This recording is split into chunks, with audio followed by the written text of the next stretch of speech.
Welcome back to Knives Live 2022. I'm Bob DeMarco of the Knife Junkie podcast. And today we're going to be talking with Doug Ritter. And we also have Cary of Off Grid Knives joining us later.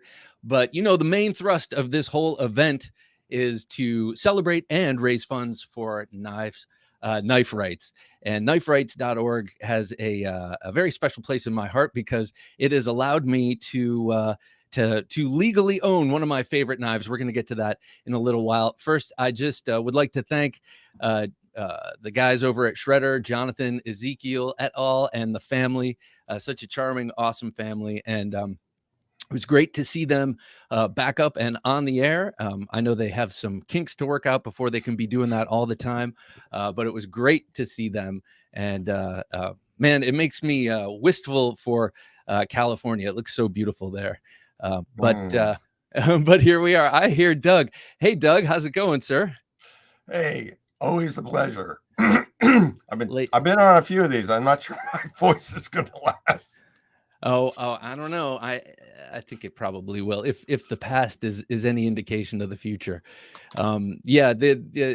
So you've been on a number of these live streams so far, talking about knife rights, and we're going to talk all about it. First, I have to ask you what you're carrying in your pocket, Doug Ritter. Okay, so it might surprise you that I'm carrying a mini with the jade. Size. I got a little squirt. I got my usual keychain of stuff. Nice. That's all. So a full size and a mini. I had today. I had to go into work, and so I carried my mini with the. I put a little bug out clip on it. Carried this mini. This was actually a gift from you. I don't know if you remember that, but thank you very much. I love this knife. Cherish it, and it's a great EDC. But when I came home in honor of Knives Live, I put on the fixed blade, and actually I just took it off so I could be showing it off. But I love this Mark III. I think this is a really great fixed knife. Yeah. So how is the popularity of the fixed blade compared to the folder? Not even close. I'm not sure why, because everyone who gets one loves one, but the fixed blade, the Mark III, is easily our slowest seller. And it's weird. Everyone who gets one and uses it, it's like, oh my God, this is great. Just like the folder. But it's a slow mover for us. You know, it's a little more expensive. That's a big chunk of S45VN. But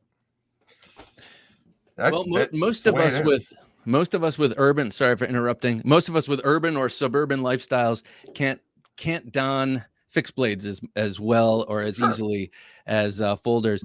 We got Tom Bunny Hunter saying, hey, Doug, how's it going, Tom Bunny? Good to have you here. Knives 101. I want/need to get one of the carbon fiber exclusive Ritter Hogue RSKs. Yeah. Is that with the Magna Cut? Yeah. All right. That was a sprint run. It did incredibly well. I mean, that's the most expensive RSK we've ever done, and it sold out in a few hours.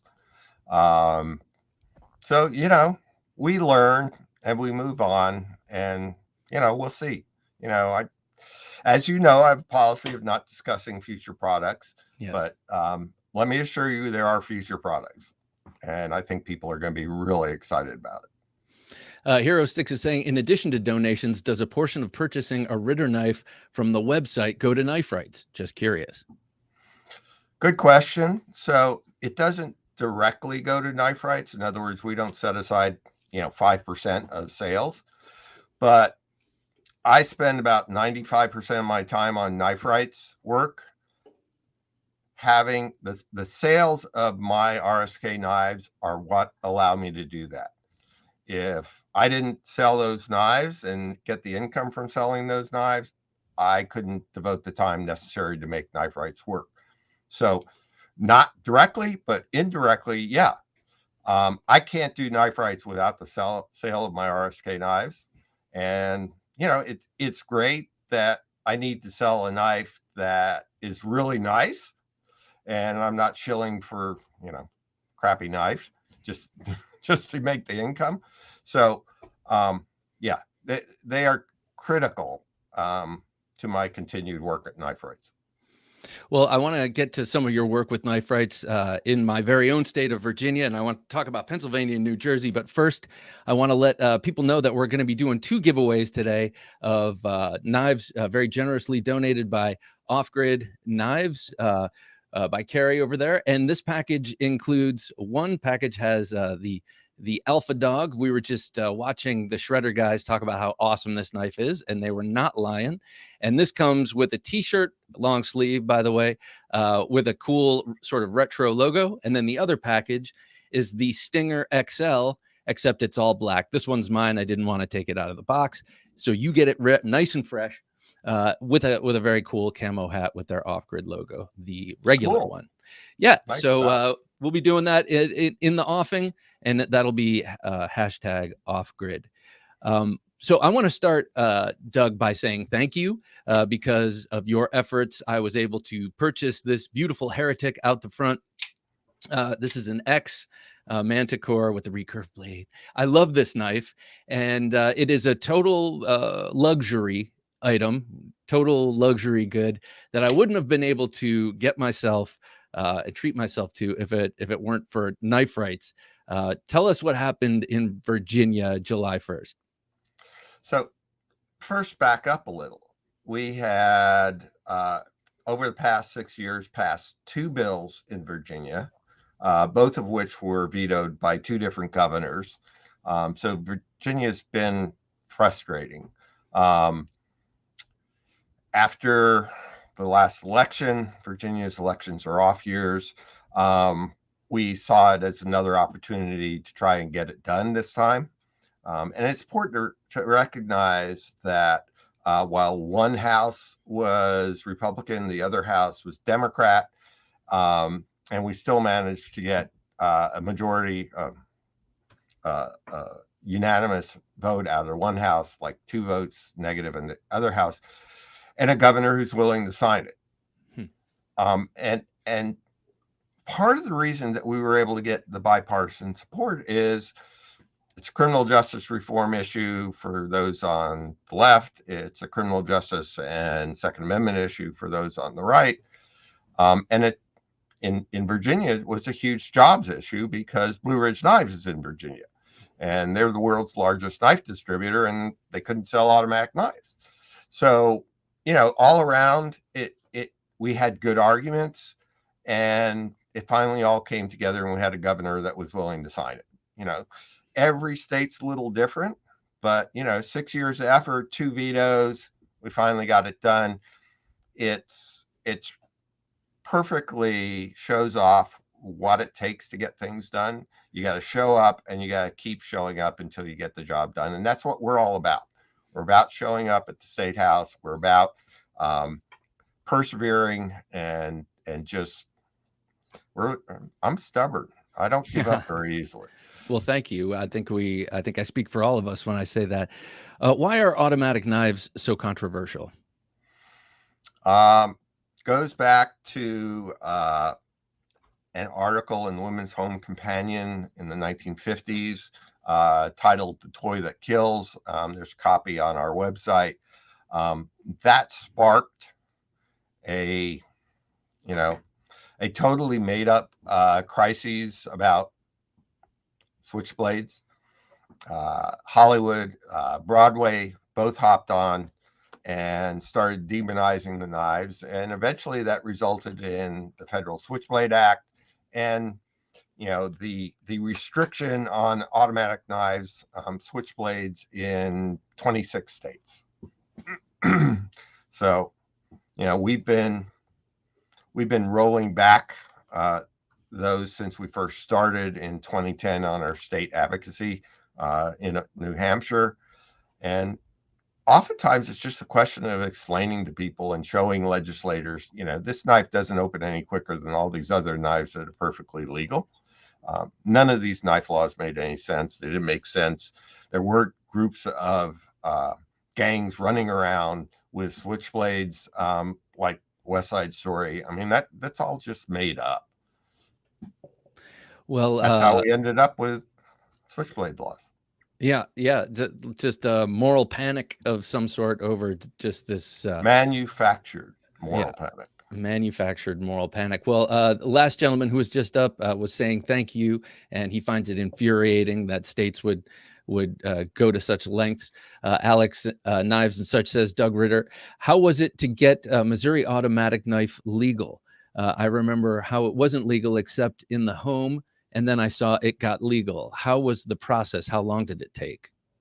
So Missouri, I believe, was a 2 or 3 year process. It's very rare. It happens that we get something done in 1 year. Um, and we still have work to do in Missouri, and it's on the list. So we'll get there. Wherever we go, the process is similar. We have to find a sponsor for the bill that believes in it.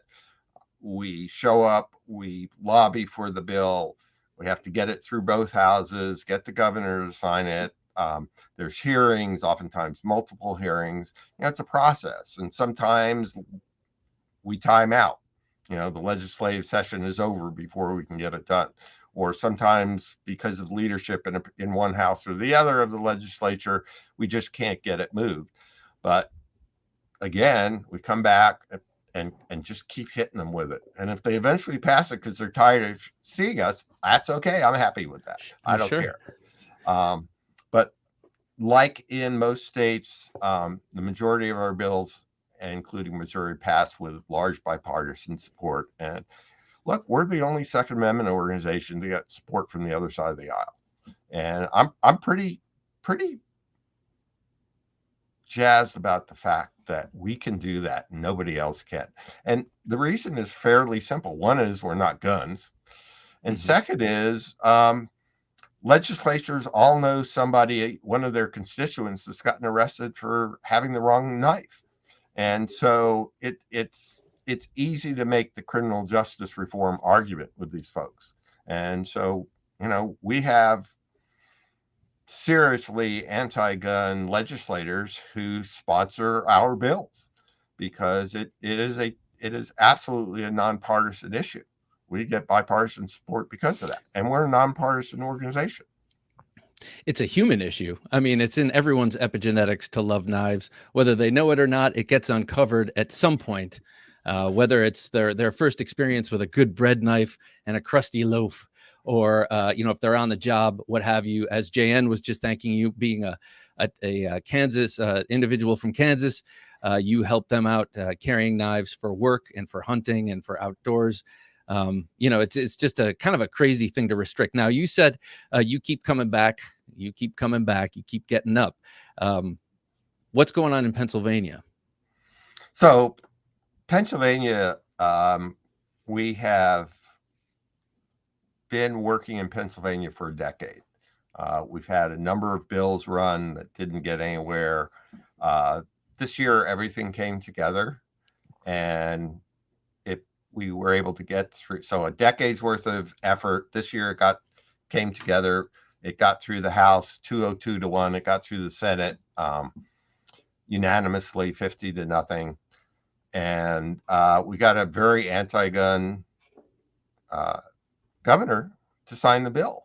And because we had such bipartisan support, and because it wasn't guns, and it will produce a lot of jobs and revenue for the state, because Case, of course, is located in Pennsylvania, and now they're going to be making automatic knives, which they'll sell millions of dollars of those because we were able to get the law changed.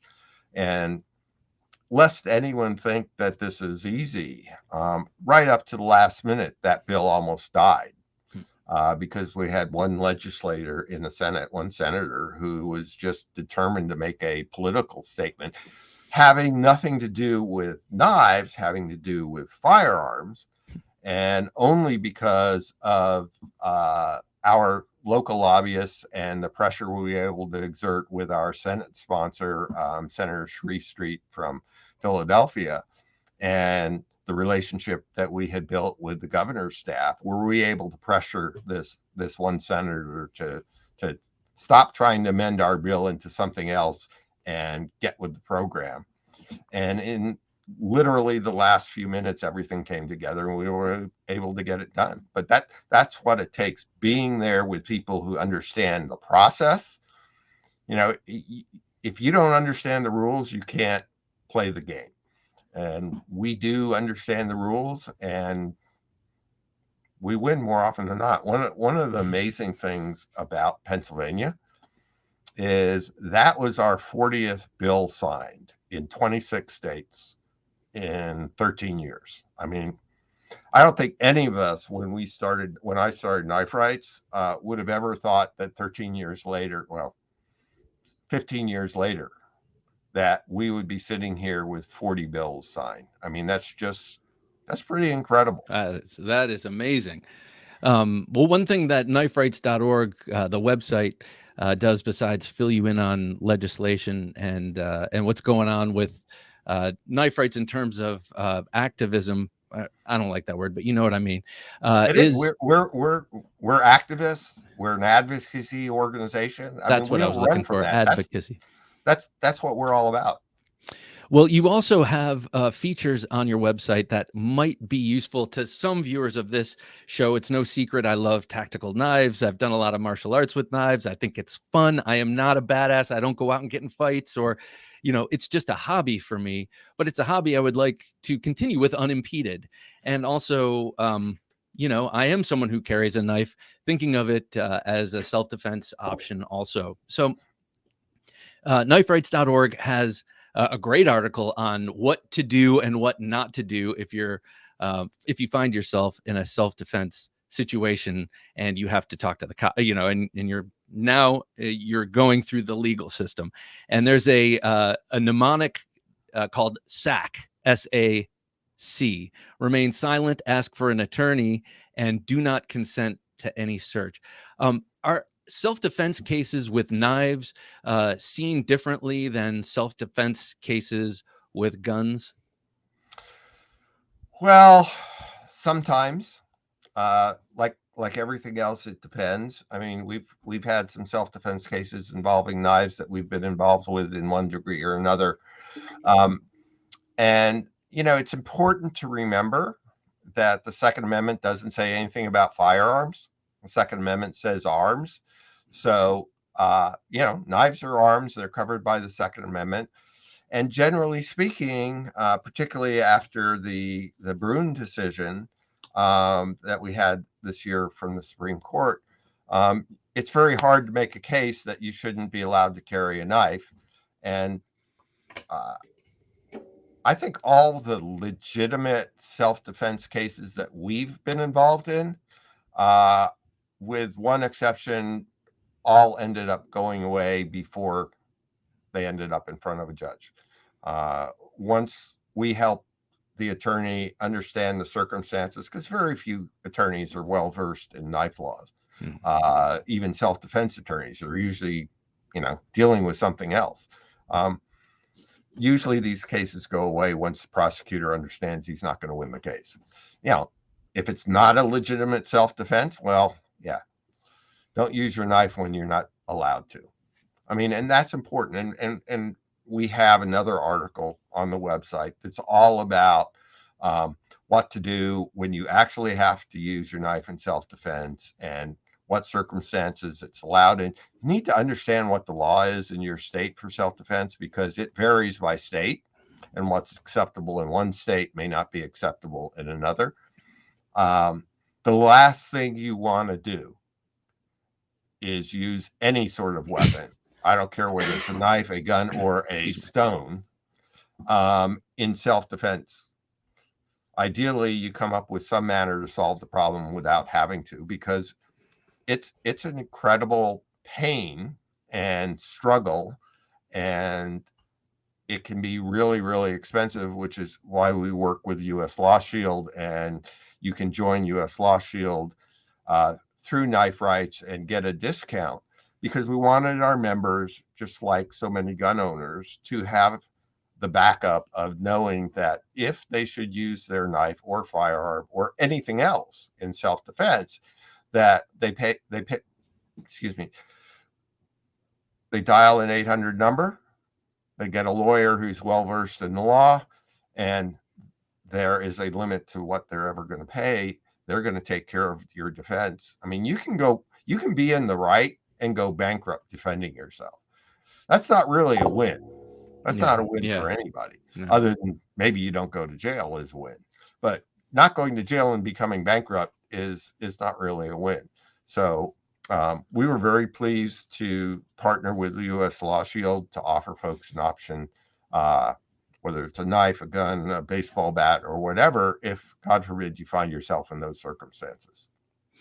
I was reading that article too, and I was thinking, yeah, man, I don't have an attorney. Like, I know that's something I could say, like, oh, I want to talk to my attorney, but who's that? Is it John Fabeets, the first guy I find in the yellow pages? Well, the first guy but in the having yellow this, page is going to be an A. yeah, Just an that's A. right. Oh, why not? But that's the thing. We say ask for your attorney. Very few of us have a criminal law attorney that we can turn to. Yeah. So, you're going to have to call your attorney and get him to get a criminal law attorney on. I mean, it's awkward at best. Mm-hmm. If you join U.S. Law Shield, and there's some others, USCCA, we partnered with U.S. Law Shield because at the time they were the only one who covered things other than guns used in self-defense. I mean, they don't care. Use your fists. Self-defense, it's legitimate. They're going to defend you. If you are going to think that somehow or other you may use your knife, your gun, whatever in self-defense, you owe it to your family to carry some sort of insurance that's going to protect you, because defending yourself will bankrupt you unless you're awfully rich. All you have to do is look at what happened with Rittenhouse, or with the folks who are standing on their stoop with their firearms. You just do not want to be put in that situation and have to pay for an attorney. There's some really good attorneys out there, but they're not cheap. So when you do U.S. Law Shield with us or one of the other ones, you have an attorney who's going to protect you, and you don't have to write the check. And that's part of being a responsible gun owner, knife owner. If you're going to carry for whatever reason, or simply if you if you don't carry but you have a shotgun in your house because someone might be an intruder, you need to have the protection of one of these legal protection outfits. And as I say, Knife Rights signed up with U.S. Law Shield. We get a small dollar contribution when you sign up with them, and you get a discount because you came through us. So all that's on the homepage of kniferights.org. This conversation makes me nervous because it's one of those conversations that you, if all goes wrong, you think back to. I remember Doug told me about that, and because if you're casually and nonchalantly carrying knives like I do, and I shouldn't say that that doesn't mean I don't respect them, but it's a part of my thing, and I do think of them as a self-defense option. Well, to not have that backed up is it's going to be nerve-wracking until maybe I check that out or I stop carrying knives, and I know that's not going to happen. That's not an option for a lot of us. I put my pants on, my knives go in my pocket, and that's it just happens automatically. I have to remember if I'm flying. Oh, nope, not today. But for most of us, carrying a knife is just automatic. But if you're carrying a knife and you're even thinking this might be my self-defense weapon or my last ditch in self-defense, I mean, you need to protect yourself and your family. It's not very expensive. Given what some places charge for coffee, it's the cost of a few coffees a year. Right. So, right. I think it's a worthwhile investment and responsible for anyone with a family. How okay, so just the Ultimate Steel wrapped up a couple months back. We're now doing Knives Live, but how does one get involved with Knife Rights, become a member, donate throughout throughout the year? So right now we've got Knives Live going on. You guys are great. You can go to to kniferights.org/donate, make a $10 donation or greater, and for every $10 you get a chance at right now 5 and possibly 6 grand prizes, 3 of which include your choice of one of my RSK folders. You can join. It's $35 for an annual membership. For that $35, Knives Live 2022 will give you 4 chances in the drawing. We have our annual Ultimate Steel, as you noted. That will be coming up next spring. We just wrapped it up. I think I shipped the last knife out just a few weeks ago. And the other thing that folks can do is, holidays are coming up. If you shop on Amazon or you want to get good deals on Good Shop, you can sign up using our registration and Knife Rights Foundation as your partner in this. And we get a portion of everything you sell. We get a really nice sized check from Amazon every quarter from folks who have done exactly that, who spend money on Amazon or spend money with Good Shop. And with Amazon, we get 0.5% of every penny you spend on any of the products that are identified with being part of this. And that adds up to a lot of money. I mean, if you shop at Amazon, this is a way you can help us without even trying very hard. Sorry to interrupt you, Doug. Are those just knife purchases on Amazon, or just anything? Anything. Okay. Just got to have the little tag on it, and all the there on our homepage. There's a link. Go there. It explains how you sign up on Amazon for Amazon Smile with us as the organization that gets the benefit. Just backing up a little bit, I didn't have a chance to talk to you there we go. I didn't have a chance to talk to you at Blade Show this year or afterward. Just switching gears for a second, what was the most exciting thing you saw there? What about Blade Show this year? You're like, oh my God, that was 100,000 years ago, Bob. Sure feels like that. Honestly, Blade Show for us for me, is mostly about meeting with manufacturers, talking to makers about donating knives for our Ultimate Seal. It's just a blur. Honest to God, I couldn't tell you any particular knife that stood out to me because, when I first started going to Blade Show before Knife Rights, it was a lot of fun. Now it's mostly work. I mean, it's a hard, it's 4.5 days of just slogging through and meeting as many people as we can and talking to as many makers as we can.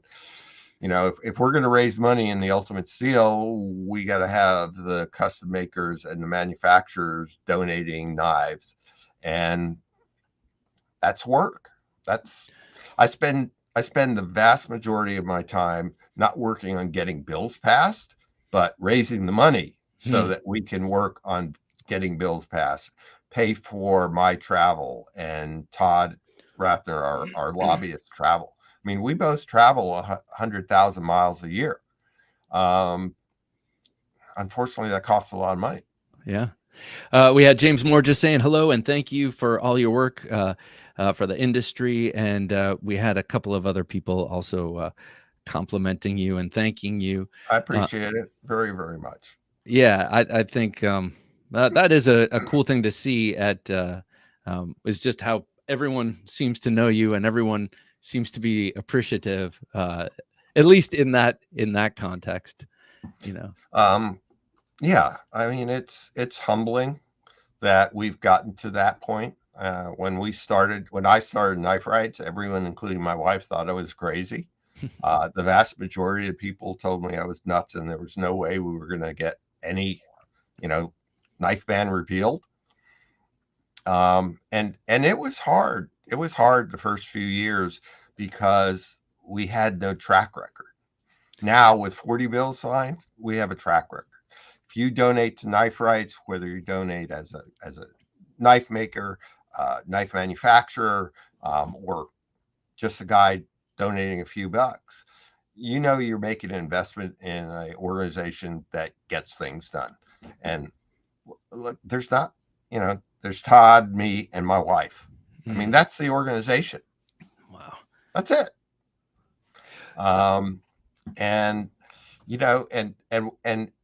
even watching the nickels, we have to raise at least $300,000 a year, and probably we need to raise more than that next year because our expenses are going up, and so it's both getting harder to raise the money because everyone's facing the hidden tax of inflation right now, and it's costing more for us to do things. So it's a double hit. But we're going to do our damnedest to continue. I mean, there are 12 states already on our target list. We'll be going to National Assembly of Sportsmen's Caucuses Summit here in a couple weeks in Bozeman. We hope to pick up a couple more states there. And, depending upon what happens next Tuesday, there may be some more opportunities, both in states that we haven't quite been successful in or as successful as we'd like to be, and in states which up till now have been just basically, let's not bother. Let's talk about New Jersey. Oh, New Jersey. Oh my gosh. So New Jersey, in reaction to the Brune decision by the Supreme Court, which basically said that the state can't subjectively prevent you from carrying a firearm outside the home. It can't put up barriers that are subjective. A number of states, anti-gun states, have been passing legislation, most of it totally unconstitutional based on the opinion in Brune's, in an attempt to keep people from being able to practically carry. Okay, we'll give you a permit, but we're not going to let you carry anywhere. Right. And New Jersey, because they don't want to be second bad to anybody, decided not only were they going to do this for firearms, they were going to do it for weapons, not just firearms, not a handgun, but weapons. Well, under New Jersey law, a knife is considered a weapon if you're carrying it. So all of a sudden, we were faced with a situation where anyone who is carrying a pocket knife or any kind of knife in significant portions of the state, just going about their business, could potentially be arrested. And New Jersey is the only state in the nation where every knife violation is a felony. So we're talking about carrying your pocket knife and suddenly be facing a felony. And not just pocket knives. I mean, just as an aside, you could be carrying a baseball bat. You could be carrying a screwdriver or crowbar. And you could be subject to being arrested for carrying a weapon. Working with the New Jersey affiliate of the NRA, we're very good friends with them, and Scott Bach there.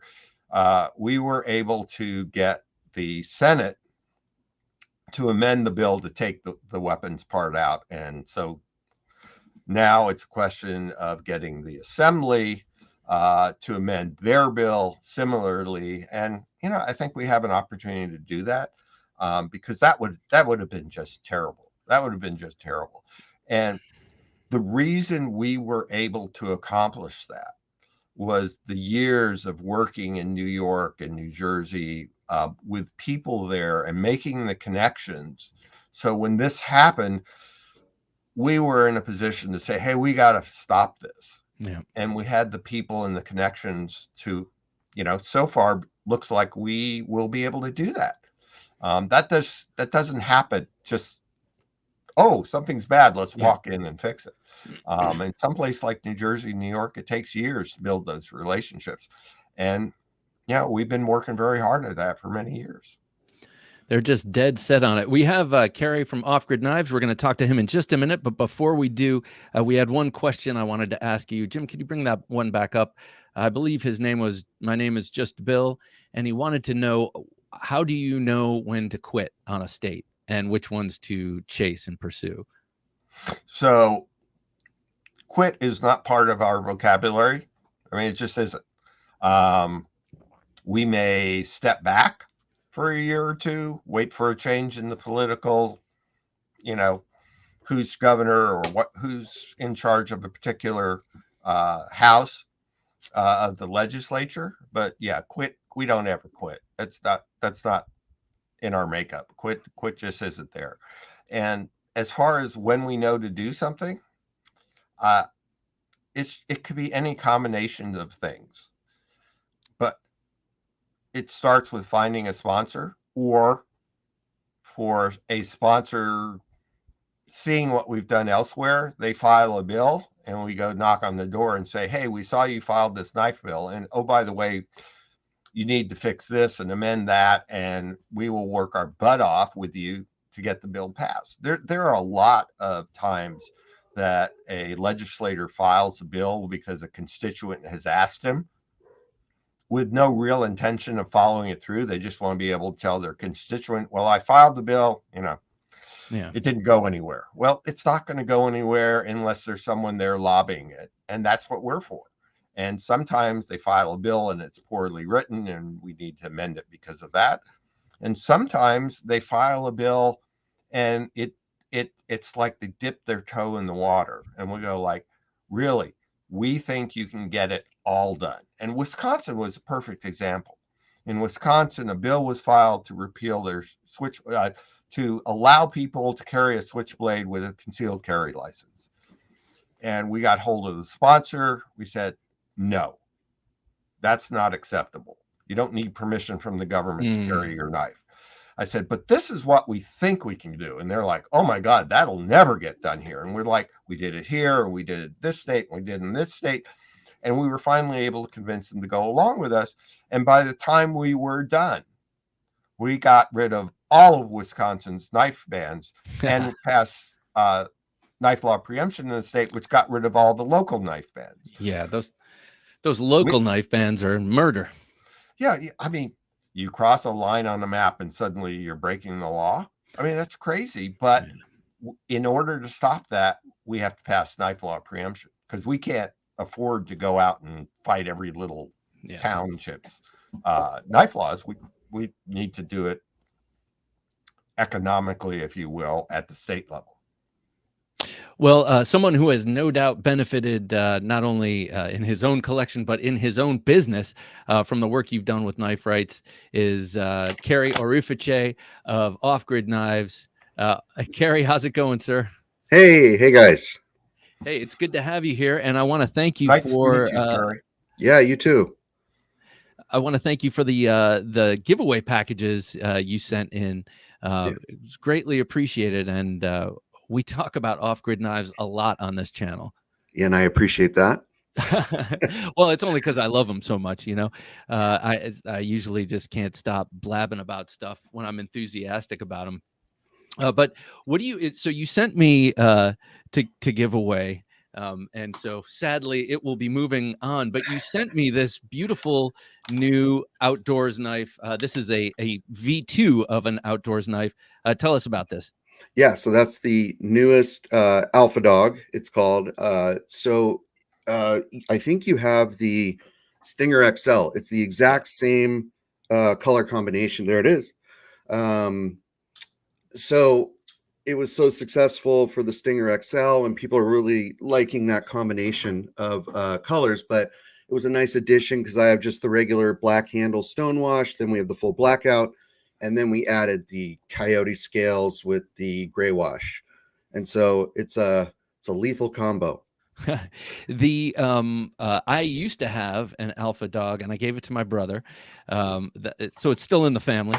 But mine didn't have this same handle. It didn't have this Coke bottle contouring.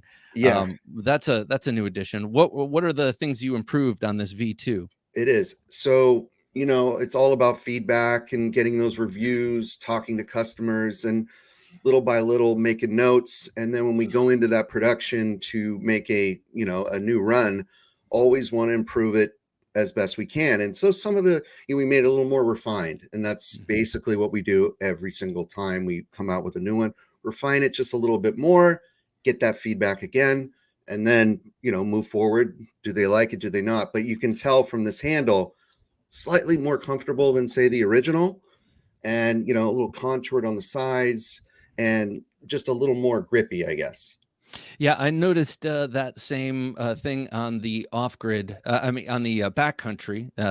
When I got the Coyote backcountry, the handle is more comfortable. So another V2 improvement. But I've noticed on all of the folders, you're listening. You listened about the pocket clips. So all the screws are flat. Everything is recessed. There's no hassling the pocket, and that's the kind of right. Yes. So I have the new. This is a prototype. The Viper that people really like. So I made a new version of the Viper.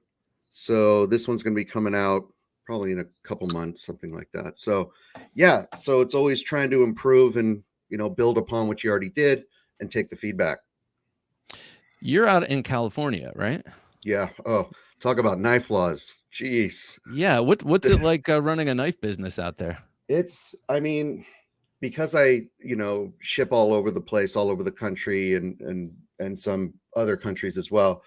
It hasn't hurt me too much. It's really Amazon that has been a pain in the ass because they freak out over knives, even if it's a camping knife and so forth. So they restrict shipping into certain jurisdictions. New York is a big one. So I have all these emails from New Yorkers, going crazy. Why can't I buy your knife? This and that. I said, call Doug. So, so basically, it's, and then I guess what I tried to do is then I put a legal carry category on my website. So all my knives, so that people can go, if you have a problem with it, we let them know. Search on the website. We have a sorting tool. And you click legal carry, and boom, all the legal carry. It depends on your jurisdiction, as you guys know. But we figure 3 inches and below, we'll just call that legal carry for simplicity. Right. Will B wants to know any other new items from Off-Grid we can look forward to. Yes, absolutely. So the Tracker X was actually my very first fixed blade. This is going to be the new Tracker X. So it's a full flat grind compared to the first model. And then again, taking that feedback, really contoured the edges of the micarta and made it way more ergonomic. So one of the complaints was it was almost level on the bottom, kind of had a little bit of contouring for your hand, but really dropped this down in the back. So it really locks into your hand very, very well. And then, change the grind a little bit. It comes down to a really thin edge, which is nice, but yet it still has the, almost 5-inch thick, stock. And then people love the Alpha Dog sheath, right? So it has it snaps in with a Thora tie. Exactly. So basically the similarity is we have this attachment, and we sell this separately as well, but this will come with the Tracker X, which we didn't have before. And then we added, I love this, and I'm going to put this on all my sheaths, is this, you have a thumb push right here. So when you're standing there with your belt, you just simply push it with your thumb. So that little lip on there is, to me, I love it. It's once I did that for the Alpha Dog, I said, that's it. I'm going to do that on all of them. So great feedback on that. And so the new Tracker X is coming out. Jeez, everything's delayed these days, but probably before Christmas. I'll say that before Christmas. Nice. Yeah. Nice. All right. So let me detail the next giveaway, and people watching, please, what am I trying? I'm all stuttering. Too much coffee today. Put hashtag Off-Grid in the comment, and then we'll do 2 drawings and give these 2 packages away. But the second package is a folder, and this has been a blockbuster hit for you, and it's no wonder. I love this knife. This is the Stinger XL. This one is mine. As mentioned, we're giving away a blackout version. This one you've seen on the channel a million times. Yep. Such a great knife. That's a 4-inch blade. It's evocative of a bayonet. It has a very classic sort of combat classic look, but it's got these nice contoured scales. So we're going to be giving this beauty away, and this is a Best Tech production right? And we're going to be. Actually, it's not. This is Oh, Taiwan.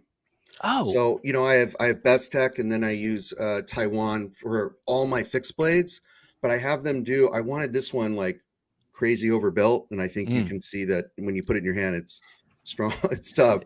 it So I is used my Taiwan partners to build that one. So that's a Taiwanese knife. beautiful. Yeah. Oh, all right. So then this goes with the classic logo. Funny because the retro logo is new, but I love it. Yeah. I love them both. And now I have both.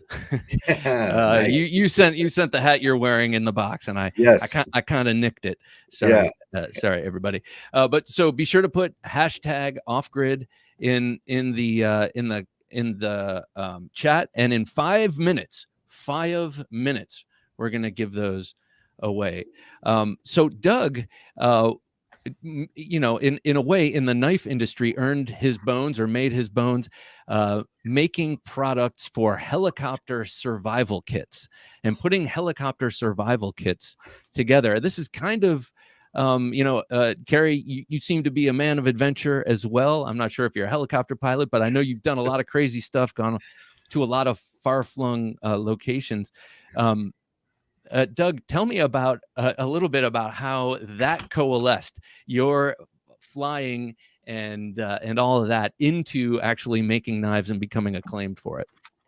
Okay, so first of all, just to correct you, they are aviation survival kits, not helicopter survival kits. Gotcha. The majority of them end up in fixed wing aircraft. So way back when I started writing for the Aviation Consumer and Aviation Safety. This was like, I don't know, 30 odd years ago. When I got out of the building business. And one of the first articles I ever wrote for Aviation Safety was about a survival kit I had built and put together for myself after a lot of research and years of backpacking and being in the outdoors. And it was a big hit. And I ended up starting Equipped to Survive on the web, which is still there, though I don't do much with it, which was sort of consumer reports for survival gear. And, second only to your brain, your number 2 survival tool is a knife.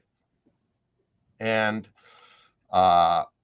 as a result of that, I was able to make connections with most of the major knife manufacturers. At that point, I really wasn't involved with the custom knife side of things, but became friendly with all the major production knife manufacturers. And that sort of, when the Wall Street Journal ran their terrible article about evil tactical knives in 2006, and I got pissed and said, we're not going to turn out like Europe. At that point, I had the connections, and I'd already started in with my own line of knives with Benchmade manufacturing them. So, it all fed into that. I still do aviation survival kits. In fact, I just finished up a run of 9 of them, and they're still highly regarded, and I enjoy putting them together. It's sort of, so you design and you'll relate to this. You design knives to be used. I mean, that's why we design knives. We want people to use them. Exactly. You design survival kits in hopes that nobody will ever have to use it. Right. Oh yeah. But if they do, so it's weird. On the one hand, I sell stuff I want people to use every day.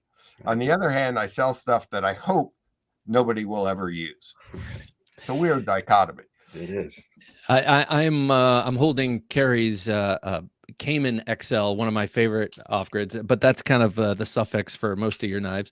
But this is especially one that I love because it's got the fighter Bowie thing, but it's also, I know where the Cayman was your inspiration. Cayman, the crocodilian animal down in the South America.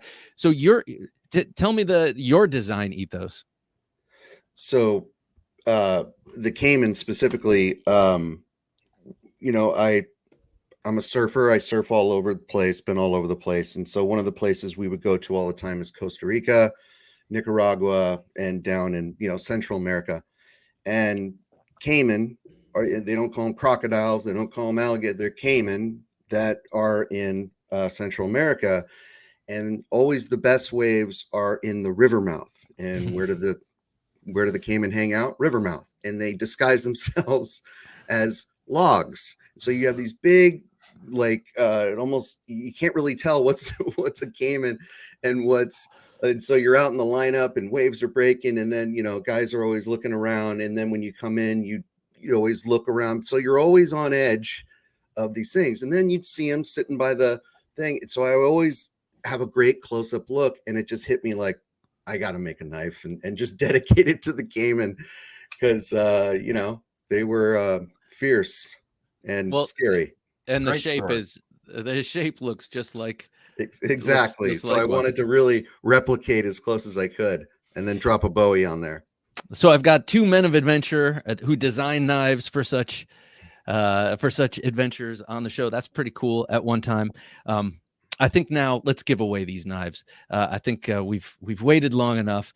These packages are just dying to get out of my man cave, because if not, they will be assimilated and absorbed, and we can't do that. All right. So, Cary, since you'll actually let's do a countdown. Cary, go ahead. Please do a countdown from 3. 3, 2, 1, fire. All right. All right. So this is for the Alpha Dog fixed blade and the long sleeve T-shirt with the retro logo. The winner is Z-Man's EDC. Z-Man's EDC, this is now yours, sir. Happily, presumably, sir, happily get this out in the mail to you on Monday, and we'll arrange your just send your address to thenifejunkie.com / @gmail. That'll do it. Okay, so now we're going to do another one right now. And Doug, since this is all going to help Knife Rights, Doug will be doing the final countdown on this day. And today it's for the Stinger XL. I don't mean today. I mean this giveaway right here is for the Stinger XL. By the way, I love the chamfers on it and how contoured and comfortable the handle is. I forgot to mention that earlier. Thank you. And there's a pocket tab filler or pocket, you know. That's also new. Okay, so this with the hat. Jim, can you bring up the random number generator, please?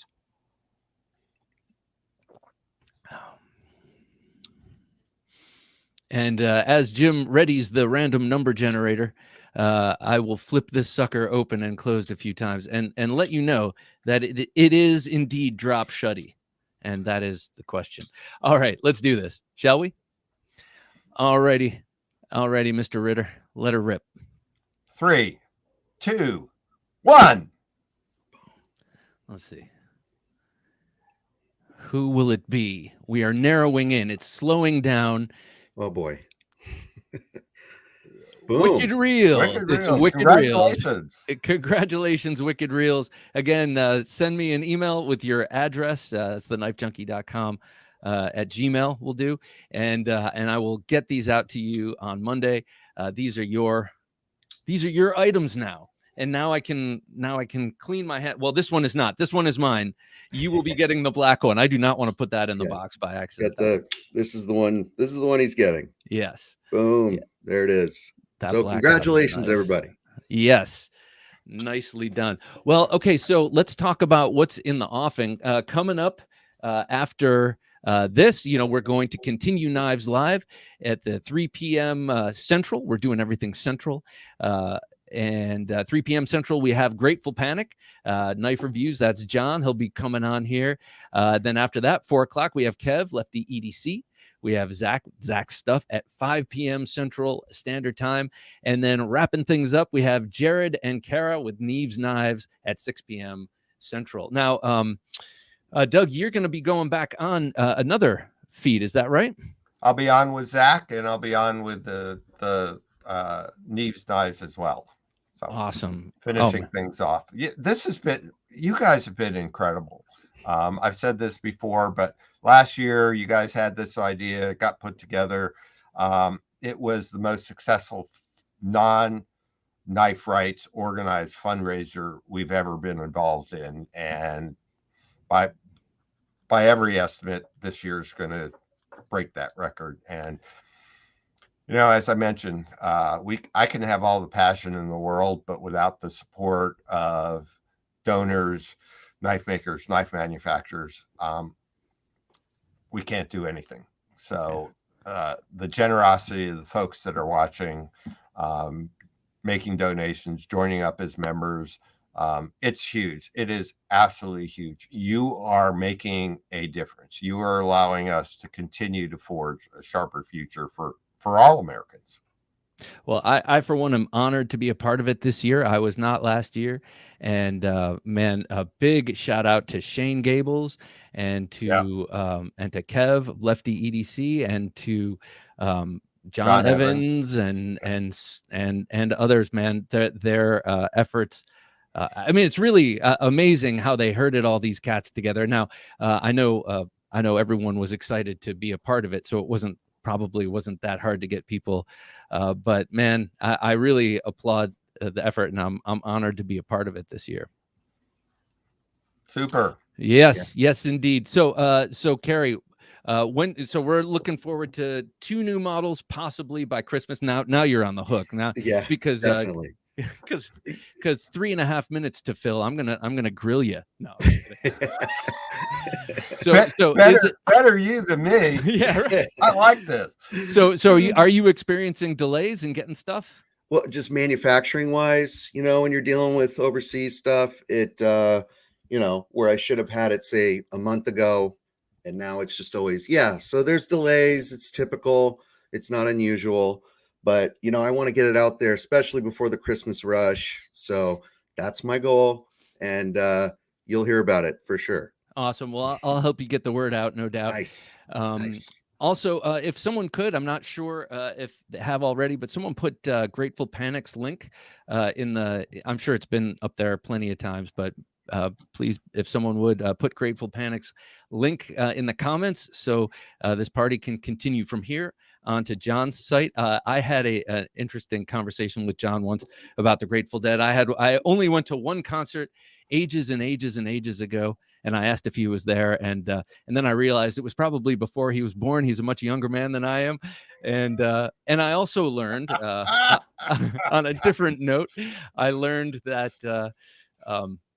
2 of my neighbors that I've become friends with over the last 5 years were also at that one random show in Ohio that I went to. So everyone go to the Grateful Panic channel and continue with Knives Live 2022. It's always fun over there, and it should be awesome. Now, Doug will be appearing again at 5 p.m. Central Standard Time. Still can't get used to that, Shane, but hey, man, you put it together, so you get to choose the time zone. And then again at 6 p.m. Central Standard Time at Jared and Kara's channel at Neves Knives. And you can subscribe by clicking or zapping the QR code right there that Jim so handily put up. I think that's cool. And then also remember about these grand prizes. There are 5 grand prizes that you could win from donating tonight. And they have a staggering amount of like really incredible knives. I mean, I'm not going to go through them, but look, here's one box, and those are all sweet knives, and flashlight thrown in there, or torch, however you guys like to say it. You flashlight junkies. Look at this. Look at these grand prizes. These are insane. And Kev of Lefty EDC has been managing all of this. God love him. And he will be shipping all of these out. That cannot be inexpensive. So, let's... As someone who ships lots of knives, yeah, and as Cary can probably as well, it's not inexpensive to ship a lot of knives. True. And it's a pain in the butt, honestly. True. All right, everybody. Well, I want to thank Doug Ritter. Thank you so much for coming on, and thank you for having me. Nice to meet you, Cary. You too, Doug. We appreciate your work, obviously. So keep kicking ass. I'll make a phone call to you as soon as I get next week. All Be right, ready sounds for good. it. Sounds All right. And Cary, it's been great having you. Everybody go to Grateful Panic. It's been awesome. Thank you so much. And for Jim working his magic behind the switcher, I'm Bob DeMarco saying, don't take dull for an answer.